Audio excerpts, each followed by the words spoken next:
So alright guys, आज हम लोग चैप्टर 9 का सेकंड पार्ट करने वाले हैं, जो कि बहुत ही ज़्यादा इंटरेस्टिंग है। और अगर आपने इसके कंसेप्ट को समझ लिया तो समझ लीजिए कि आपका आधा से ज़्यादा पॉइंट जो आप स्ट्रेचिंग करते हैं, एक्सरसाइज करते हैं, उसके अंदर बिल्कुल क्लियर हो जाएगा। बिल्कुल कंसेप्ट आपका बहुत ही अच्छी तरीके से क्लियर हो जाएगा। तो आप सभी देख सकते हैं, आज मैंने थोड़े से डायग्राम्स वगैरह बना रखे हैं, तो इसी के थ्रू आपको मैं समझाने की कोशिश करूंगा कि बेसिकली क्या क्या चीज़ें होती हैं। तो चलिए अपनी वीडियो को स्टार्ट करते हैं। और हाँ, वीडियो स्टार्ट करने से पहले अगर आपने अभी तक चैनल को सब्सक्राइब नहीं किया तो यार प्लीज़ कर दो, मुझे सपोर्ट मिलती है। ठीक है, तो चलो चलते हैं, आगे बढ़ते हैं। तो सबसे पहले मैं तुम लोगों से बात करने वाला हूँ प्रोप्रियोसेप्टर्स के बारे में। प्रोप्रियोसेप्टर्स होते क्या हैं, यहाँ पे मैंने लिखा हुआ है। हमारे शरीर में एक प्रक्रिया होती है, ठीक है। आपने एक चीज़ देखी होगी, मान लो ये आपके पास ये वो है, प्रेस होता है ना, आयरन जिससे इस्त्री करते हैं, कपड़े प्रेस करते हैं, ठीक है। ये है, अब मैं इससे कपड़े प्रेस कर रहा हूँ, ठीक है। ये जो है मेरा आयरन, वो काफ़ी ज़्यादा अभी गर्म हो चुका है। अब अचानक से जो मेरी उंगली है वो इस पर टच हो जाती है। तो जब टच होगी तो मैं क्या करूँगा, एकदम अचानक से अपना हाथ हटा लूँगा, ठीक है। तो आपने शायद 10वीं क्लास में पढ़ा होगा रिफ्लेक्स एक्शन, ठीक है। बेसिकली क्या होता है, जब आपके मसल्स के ऊपर, आपके जॉइंट्स के ऊपर या आपके टेंडन्स के ऊपर कोई भी अचानक से प्रेशर पड़ता है या टेंशन पड़ता है, तो आपके मसल्स में, टेंडन्स में, जॉइंट्स में कुछ रिसेप्टर्स होते हैं जो कि सेंसरी होते हैं, ठीक है। वो सेंसरी रिसेप्टर्स क्या काम करते हैं, आपका जो CNS है, सेंट्रल नर्वस सिस्टम है ना, उसको जाके सिग्नल भेजते हैं कि भाई यहाँ पे तो बहुत ज़्यादा गर्म है, इसको कुछ बोलो एक्शन करने को। तो जो आपका सेंट्रल नर्वस सिस्टम होता है वो तुरंत इसको बोलेगा, सिग्नल देगा कि भाई यहाँ से अपना हाथ हटा। तो ये सीधा अपना हाथ यहाँ से हटा लेगा। तभी देखते हो आप तुरंत हाथ हटा लेते हो एकदम चुटकी से। तो जो हमारे मसल्स होते हैं, जॉइंट्स होते हैं, टेंडन्स होते हैं, उनके ऊपर जब भी कोई प्रेशर पड़ता है या टेंशन पड़ती है, तो उसके अंदर, मसल्स, जॉइंट और टेंडन्स के अंदर कुछ सेंसरी रिसेप्टर्स होते हैं जो कि उसको सेंस कर लेते हैं और उस प्रेशर और टेंशन को सीधा हमारे सेंट्रल नर्वस सिस्टम तक पहुंचाते हैं। बोलते हैं कि भाई यहाँ पे कुछ दिक्कत हो रही है। तो उसी के अकॉर्डिंग आपका जो सेंट्रल नर्वस सिस्टम है वो एक्ट करता है, ठीक है। तो उसको बोला जाता है प्रोप्रियोसेप्टर्स। प्रोप्रियोसेप्टर्स क्या होते हैं, ये सेंसरी रिसेप्टर्स होते हैं which is sensitive to pressure and tension. ये बेसिकली कहाँ पे मौजूद होते हैं, ये होते हैं आपके मसल्स के अंदर, जॉइंट्स के अंदर एंड टेंडन्स के अंदर, ठीक है। और इस प्रक्रिया को प्रोप्रियोसेप्शन बोला जाता है, प्रोप्रियोसेप्शन, ठीक है। अब देखो दोस्तों, मैं तुम्हें ये क्यों समझा रहा हूँ, ये किस लिए इंपॉर्टेंट है। अब मैं आपको बताता हूँ कि एक्सरसाइज से किस तरीके से ये रिलेटेड है। अब मैं जो आपको पढ़ाने वाला हूँ टॉपिक, वो है आपका muscle spindle fibre, Golgi tendon organ, autogenic inhibition and reciprocal inhibition, ठीक है। तो सबसे पहले हम समझते हैं मसल स्पिंडल्स, वो क्या होता है। अब मैंने यहाँ पे एक डायग्राम बनाया हुआ है, ये आप देख सकते हो डायग्राम। ये मसल है, ठीक है। इसको और अच्छे तरीके से करता हूँ। ये आपकी मसल्स हैं, ठीक है। मसल देख रहे हो, इसके अंदर एक्टिन, मायोसिन, वो सारी चीज़ें हैं आपकी, ठीक है। ये साइड में आप देख लो टेंडन्स है। टेंडन्स क्या होते हैं, टेंडन्स आप मुझे कमेंट बॉक्स में लिख के बताना, फिर भी मैं आपको बता देता हूँ। जो आपके मसल को आपके जॉइंट से जोड़ते, बोन से जोड़ते हैं, ठीक है। जो आपके मसल्स को बोन से जोड़ते हैं वो कहलाते हैं आपके टेंडन्स। मान लो ये आपका मसल है और ये आपका जॉइंट है, सॉरी बोन है, ठीक है। अब ये मसल्स और आपका जो बोन है, ये दोनों किसी चीज़ से कनेक्ट होते हैं, ठीक है। एक फेविक्विक हो गया मान लो, और उसको बोला जाता है टेंडन, ठीक है। अब देखो ये जो मसल्स हैं, मसल्स के बीच में आपके बहुत सारे एक्टिन मायोसिन होते हैं, ठीक है। एक्टिन मायोसिन, ये जो आपका स्पिंडल है, स्पिंडल एक सेंसरी रिसेप्टर है, ठीक है, जो कि आपके मसल्स में मौजूद होता है, टेंडन्स में भी मौजूद होता है और जॉइंट्स में भी।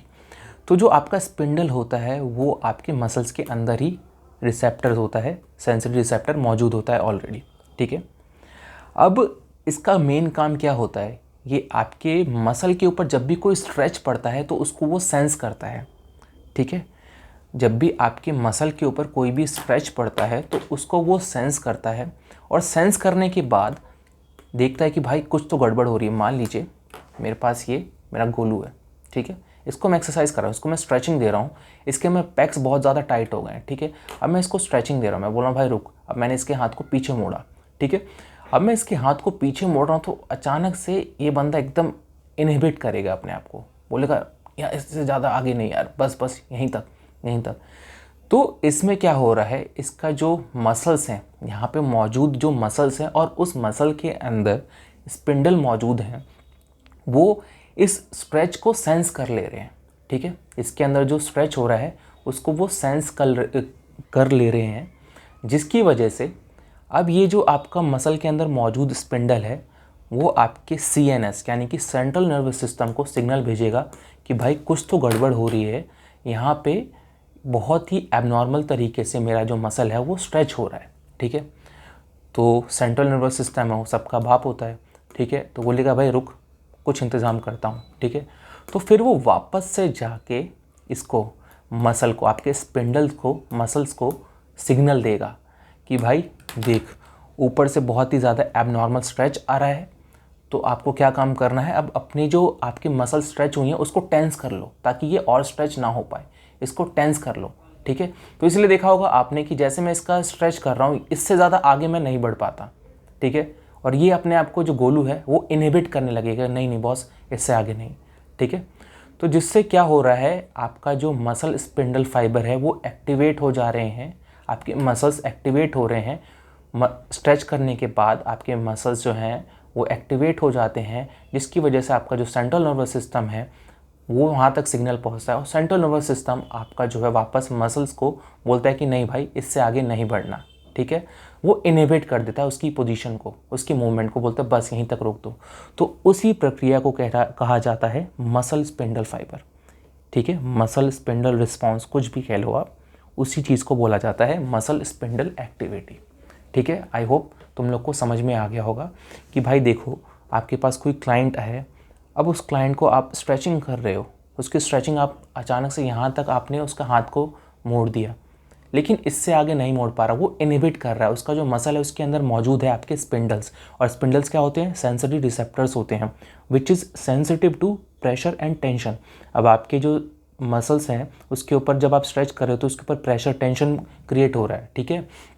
तो जो सेंट्रल नर्वस सिस्टम तक ये सिग्नल पहुंचाएगा आपका सेंसरी रिसेप्टर यानी कि स्पिंडल, और वो सेंट्रल नर्वस सिस्टम आपको वापस आपके मसल के पास आएगा, बोलेगा कि भाई आप अपने आप को टेंस कर ले, इसको आगे ज़्यादा मत बढ़ने दे, ठीक है। तो ये तुम्हारा कहलाता है मसल स्पिंडल एक्टिविटी, ठीक है। आई होप तुम लोग को यहाँ तक समझ में आ गया होगा। अब तुमने एक चीज़ नोटिस करी होगी कि जब भी तुम्हारे पास कोई क्लाइंट हो, या खुद के ऊपर भी ट्राई करके देखना कि तुमने इसकी जो स्ट्रेचिंग है यहाँ तक कर दी है, ठीक है, यहाँ तक करी हुई है इसकी स्ट्रेचिंग, एक मिनट को यार, ठीक है, इसकी स्ट्रेचिंग तुमने यहाँ तक कर रखी है यार, एक मिनट ये फोकस नहीं हो पा रहा, ये हो गया। तो इसकी स्ट्रेचिंग तुमने यहाँ तक कर रखी है, ठीक है। अब तुम देख रहे हो कि आफ्टर 10 से 15 सेकेंड इस बंदे का जो हाथ है वो थोड़ा सा और अंदर आ रहा है। वो कैसे हो रहा है, अभी तो इनहिबिट कर रहा था क्योंकि यहाँ पे मसल स्पिंडल एक्टिविटी काम कर रही थी तो यहीं तक रुक गया था, लेकिन 10-15 सेकंड बाद आप देखोगे कि ये ईजिली यहाँ पे इसमें कंफर्टेबली खड़ा हो जा रहा है और आप इसके हाथ को थोड़ा सा और अंदर की तरफ स्ट्रेच कर पा रहे हो। तो वो किस वजह से होता है, चलिए समझते हैं। अब बेसिकली क्या है, मैंने आपको यहाँ पे डायग्राम दिखा देता हूँ। ये आपका मसल है, ठीक है। स्पिंडल्स जो होते हैं वो आपके मसल्स के अंदर मौजूद होते हैं, ठीक है। अभी मैं बताऊंगा कि जो गोल्जी टेंडन ऑर्गन होते हैं वो कहाँ पे मौजूद होते हैं। ये आपका मसल है, ठीक है। ये मसल्स आपको दिख रहे हैं, इसके मसल्स के बीच में आपके स्पिंडल्स होंगे, ठीक है। अब ये जो टेंडन है, ये देख रहे हो ना, ये दोनों टेंडन्स है। टेंडन बोले तो इसने मसल को आपके बोन से कनेक्ट कर रखा है, मसल को बोन से कनेक्ट किया हुआ है, ठीक है। अब टेंडन में आपका मौजूद होता है GTO यानी कि गोल्जी टेंडन ऑर्गन, ठीक है। अब क्या बात होती है कि अब आपने इसको स्ट्रेच किया हुआ है, ठीक है, 10 सेकंड हो गए, 10 सेकंड तक कंटिन्यूसली इसके ऊपर प्रेशर बन रहा है। अब क्या काम करता है, जो GTO होता है आपके टेंडन के ऊपर मौजूद होता है उसके ऊपर स्ट्रेच पड़ने लग जाता है। जो GTO आपका टेंडन में मौजूद होता है ये भी आपका प्रोप्रियोसेप्टर होता है, ये भी आपका सेंसरी रिसेप्टर होता है। स्पिंडल जो है आपका वो भी सेंसरी रिसेप्टर्स है, और जो GTO है आपका वो भी सेंसरी रिसेप्टर्स ही है, ठीक है। GTO बोले तो गोल्गी टेंडन ऑर्गन, ठीक है। तो ये जब आप 10 सेकंड या 15 सेकंड से ज़्यादा इसको इस पोजीशन में होल्ड करके रखते हो तो आपका जो प्रेशर है, वो जो स्ट्रेच है वो आपके टेंडन पे आने लग जाता है, और टेंडन पे जब GTO है वो एक्टिवेट हो जाता है।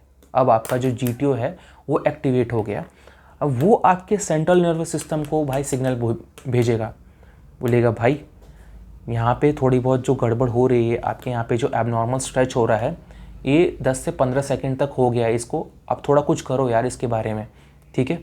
तो सेंट्रल नर्वस सिस्टम जो है वो देखता है, जांच पड़ताल करता है, कहता है कि भाई ये तो अपना ही बंदा है, इसको कोई दिक्कत की बात नहीं है, कोई ज़रूरत नहीं है, इसको स्ट्रेच होने दे, इसीलिए हम अपने आप को रिलैक्स कर लेते हैं, ठीक है।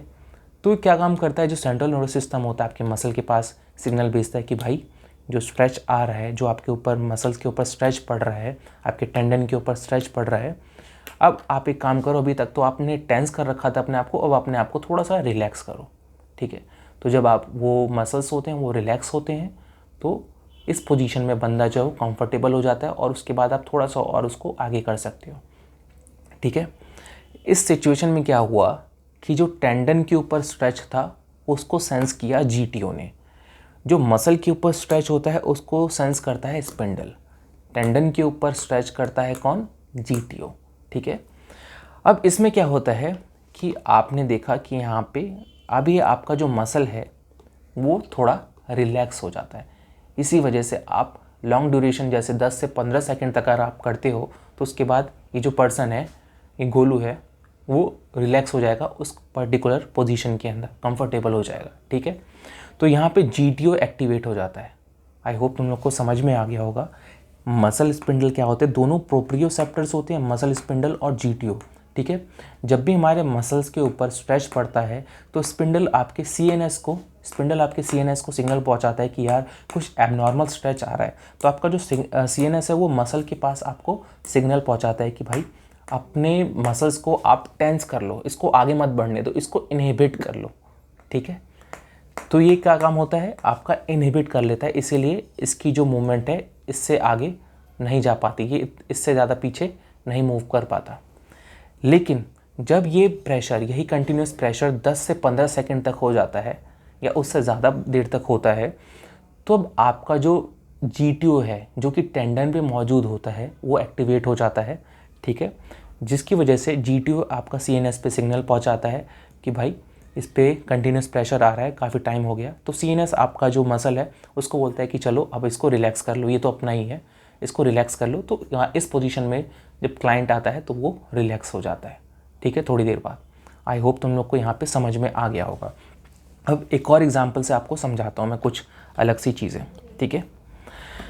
देखिए दोस्तों क्या होता है, मैंने यहाँ पे नोट्स बनाए हुए हैं। GTO रिस्पॉन्स जो है वो ऑल्सो सेंसरी प्रोप्रियोसेप्टर्स, ये भी सेंसरी प्रोप्रियोसेप्टर्स होते हैं, which is present in your tendon, ठीक है। When the stretch is hold for long duration, तब क्या होता है, the tension in that particular muscle is increasing progressively, ठीक है। उस पर्टिकुलर मसल के ऊपर, जैसे मैंने यहाँ पे किया, इस पर्टिकुलर मसल के ऊपर जो टेंशन है वो काफ़ी देर तक बढ़ रहा है, ठीक है। जिसकी वजह से आपका जो GTO है जो कि तुम्हारे टेंडन के ऊपर मौजूद है वो एक्टिवेट हो जाता है। जब GTO एक्टिवेट होता है तो वो CNS को सिग्नल पहुंचाता है, और CNS सिग्नल जब उसको मिलता है तो वो रिटर्न में क्या बोलता है, अपने मसल को बोलता है कि भाई रिलैक्स हो जा, ठीक है। इसीलिए आपने देखा होगा कि after 10 second you will feel comfortable in that particular position, ठीक है। अब जो GTO है it is sensitive to the pressure load in the surrounding muscles, ठीक है। आई होप तुम लोग को समझ में आ गया होगा। अब एक और चीज़ मैं तुम लोग को समझाना चाहता हूँ, क्या होता है। अब ये मान लो गोलू है, ठीक है। अगला टॉपिक मैं समझा रहा हूँ उसका नाम है ऑटोजेनिक इनहिबिशन, ठीक है। बहुत इंपॉर्टेंट है, ध्यान से समझना। ये गोलू है, ये डंबल कर्ल कर रहा है, बाइसेप कर्ल, ऐसे 1 2 3 4 5। इसने जो डंबल ले रखे हैं वो 12.5 किलो का, मान लो 15 किलो का डंबल लिया हुआ है। 12 रैप्स उसने आराम से निकाली, लेकिन ये जैसे ही 15 16 17, ठीक है, अब ये 18वें रैप्स पे आ रहा है, यानी कि 18th रैप इसका लग रहा है, तो ये ऐसे बहुत स्ट्रगल कर रहा है और ज़ोर से ऊपर ऊपर ऊपर आराम से ऊपर लेके आ ही रहा है, आधे रास्ते में धड़ाम डंबल नीचे गिर गया। ठीक है, इसकी नाक के पास ये क्या आ रहा है, मूछें इसकी साइड हो रही हैं। ठीक है, अब ये जो ऊपर से ऐसे लेके आ रहा है, अचानक से इसका जो डंबल है वो अचानक से धड़ाम नीचे गिर गया। अब यहाँ पे क्या हुआ, अब मैं तुम्हें फिर से समझाता हूँ। ये जो कंटिन्यूस प्रेशर इसके मसल पे पड़ रहा था, ठीक है, इसने 15 रैप तक तो आराम से टॉलरेट कर लिया, लेकिन जैसे ये 18वें रैप पे आया, इसका जो प्रेशर है वो टेंडन पे आने लग गया। ठीक है, जब प्रेशर टेंडन पे आ जाता है तो जीटीओ एक्टिवेट हो जाता है। तो जीटीओ जब एक्टिवेट होता है तो वो सीएनएस के पास जाता है कि भाई कुछ गड़बड़ हो रही है। तो सीएनएस तुम्हारे मसल को क्या बोलता है कि भाई अब अपने मसल को रिलैक्स कर लो। ठीक है, तो इसलिए तुमने देखा होगा कि जब भी तुम अचानक से 1 रैप मैक्स या 2 रैप मैक्स कुछ भी करते हो तो तुमने देखा होगा कि अचानक से उस पोजीशन में आके तुमसे डंबल अब ऊपर उठता ही नहीं है, कितनी भी कोशिश कर लो, क्योंकि वहाँ पे तुम्हारा जीटीओ एक्टिवेट हो जाता है, जिसने सीएनएस को सिग्नल दे दिया है। सीएनएस बोले तो सेंट्रल नर्वस सिस्टम, उसको सिग्नल दे दिया है कि भाई इससे आगे हम नहीं बढ़ सकते। तो सीएनएस जो है आपके मसल को बोलता है कि भाई रिलैक्स हो जाए, तो अचानक से तुम्हारा डंबल धड़ाम नीचे गिर जाता है। अब इस पूरी प्रक्रिया को, ये जो प्रोसेस हुआ है, ये जो तुम्हारा मसल इनहिबिट हुआ है आगे मूवमेंट करने के लिए, इस प्रक्रिया को बोला जाता है ऑटोजेनिक इनहिबिशन। समझ में आया? अब ये बंदा डंबल उठा रहा है, एक बार फिर से मैं बता रहा हूँ, डंबल उठा रहा है, उठाते उठाते एक ऐसा मोमेंट आता है, एक ऐसी टाइम आता है कि ये जो डंबल है वो उठा नहीं पाता, पूरा आधे रास्ते में इसका डंबल नीचे धड़ाम से गिर जाता है। इस सिचुएशन में इसका जो जीटीओ है, जो कि इसके मसल के साथ और बोन के साथ जो जुड़ा हुआ टेंडन होता है उस पर मौजूद होता है, वो जीटीओ आपका सीएनएस के पास जाता है, सीएनएस को सिग्नल भेजता है कि भाई यहाँ पे कुछ गड़बड़ हो रही है, और आपका सीएनएस जो है मसल के पास बोलता है कि भाई यहाँ पे डंबल जो है इससे ऊपर नहीं जा पाएगा, इसको रिलैक्स करो, जल्दी रिलैक्स करो। तो आपका जो डंबल है नीचे धड़ाम से गिर जाता है। ठीक है, तो इसको बोला जाता है ऑटोजेनिक इनहिबिशन। ठीक है, अब अगला मैं तुम लोग को समझा रहा हूँ रेसिप्रोकल इनहिबिशन। रेसिप्रोकल का मतलब तुम्हें पता है ना?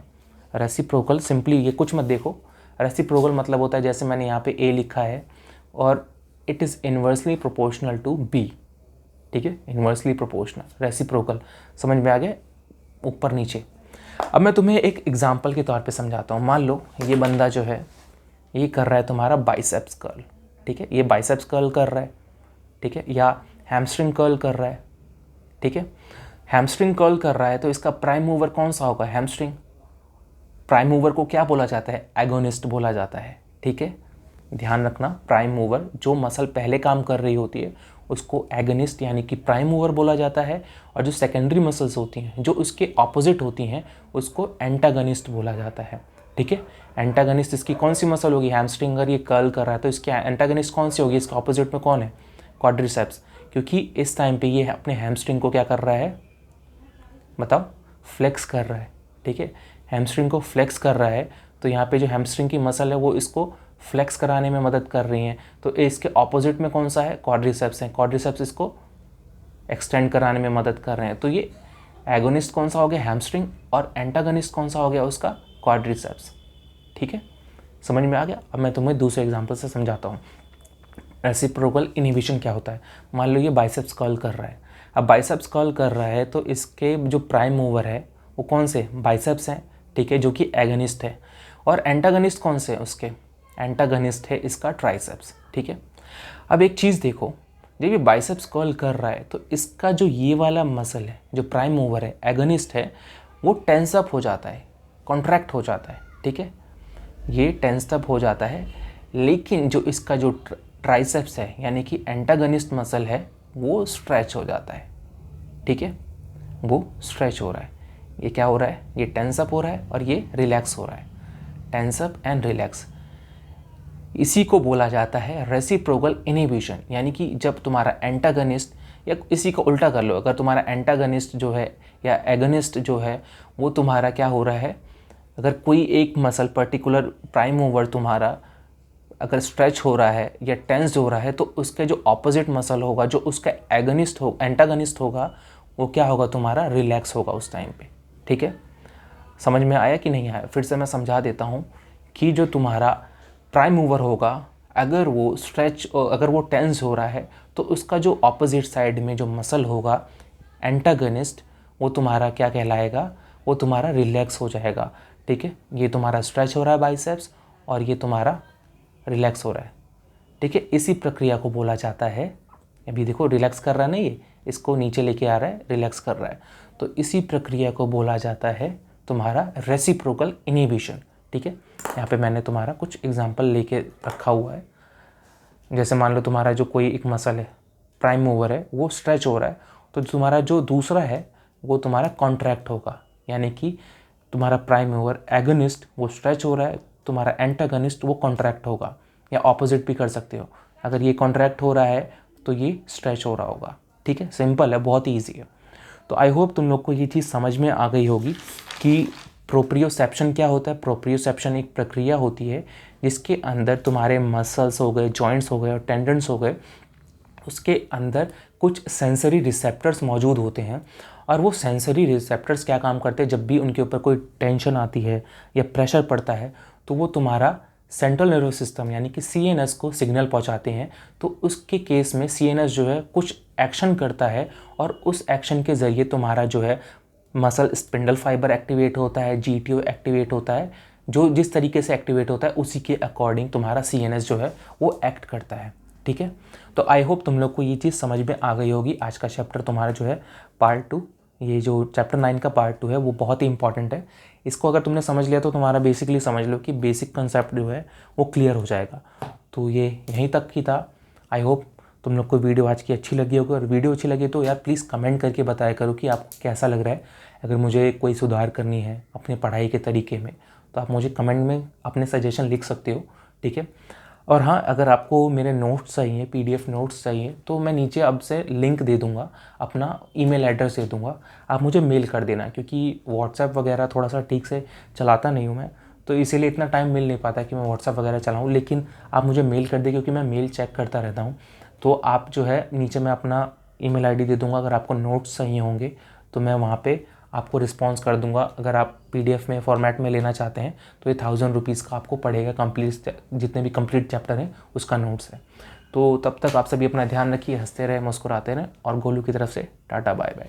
अपना ध्यान रखिए, टेक केयर।